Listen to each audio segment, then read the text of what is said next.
Good Morning Texas, the not-so-perfect parent, sponsored by the Gladney Center for Adoption, where hope is born. Now, in these times, we are all having to be creative when it comes to saving our pennies. But for not-so-perfect parents, it's not enough for mom and dad to cut corners. These lessons must be passed on to our kids. So Misti Floyd from Modern Babies and Children is here with some tips on teaching kids ways to keep it in the piggy bank. Good morning, Misti. Hi. Tell me a little bit about Modern Babies and Children and what's coming up in this next issue. Great. We're actually having our spring issue come out in about 2 weeks.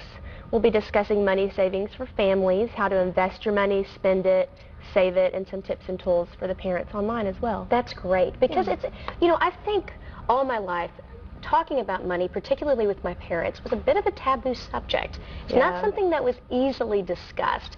How early do you think a parent should start really introducing money saving and money saving tips to their kids? That's a good question. I actually think as early as 2 or 3 is a good age. That early? Yeah, because I think that they learn from watching. Right. So if they see you saving up, spending wisely, they're going to do the same thing. We actually interviewed about 30 kids ages 3 to 13, and it seems around 5 to 8 they actually grasp the concept of saving money. So some of the answers were actually funny too, so it was kind of I bet it was. I can't wait to read the article. Yeah, it's going to be great, yeah.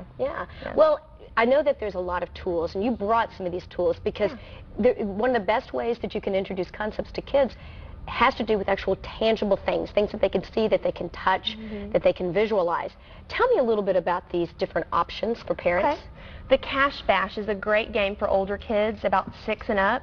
It teaches them how to calculate the coins and the dollars to equal a certain amount. They can play each other, they can play together, so it's a great educational tool. Okay, and in this particular game, they can determine, for example, the computer will say, do what, $2.50, right, and then they can plug it in? And then they just add it up however they want to, and whoever does it the fastest wins. And this is something because you can do 2-player, you can play with mom and dad. And I beat my husband last night on it. Well, look at you. Yeah, there you go. Look at you. All right, now tell me about these really cute piggy banks. Okay, this is the Money Savvy Piggy Bank. It's by Money Savvy Generation, and it actually allows the family to divide their coins into 4 different sections: the saving, the donating, the spending, and investing, to teach kids this section we're going to save up for an iPod or a bicycle, and then we're going to put this money to your college savings. So it teaches them different ways to save up. So we have the piggy, Moolah the cow, and then we have the football, of course. Those are such great ideas, because when you're giving a child an allowance, then you can suggest to them that they might want to be putting it into their different categories. Right. So at the end of the day, they really are able to save money. And this also, it comes out, you can pull the money out from the different categories as well, depending upon what they're going to be spending it on. Yeah, I think it's a great tool, and it helps them understand that there's different ways to use your money. The football my boys would love. Oh, yeah. I think this is great. And then I'm curious about these little stickers. Tell me about that. You can change the stickers out, so if they're interested in saving up for a fish or a puppy dog rather than just some gifts, you can have a different sticker. It comes with a kit with different stickers that you can stick on there. So I just chose these to show a different variety, but investing in college, donating to different charities. Right. So it's a great way to teach the children how to save their money up and use it wisely. And I think there always should be a donate sticker option on there, so that kids can know the value of giving back to the community as well.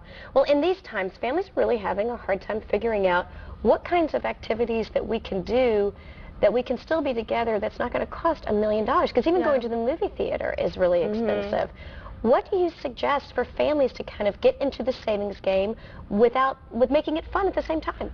Well, I would say first of all to check out your local church, your local city rec center. Those usually have types of festivals and free activities. Also on our website we have an online calendar of events that helps the parents kind of navigate through different locations of places that are having activities for them that are free and maybe just a small fee, but something affordable for sure for the family. Great. Well, such great tips, such wonderful information, and I'm excited to look at that website for those activities. And we'll be giving these away online this week. Oh, so fantastic. Register online when you get a chance. Wonderful. Thank you so much for being here, Misti. And for more information on ways to help your family save, you can check out notsoperfectparent.com.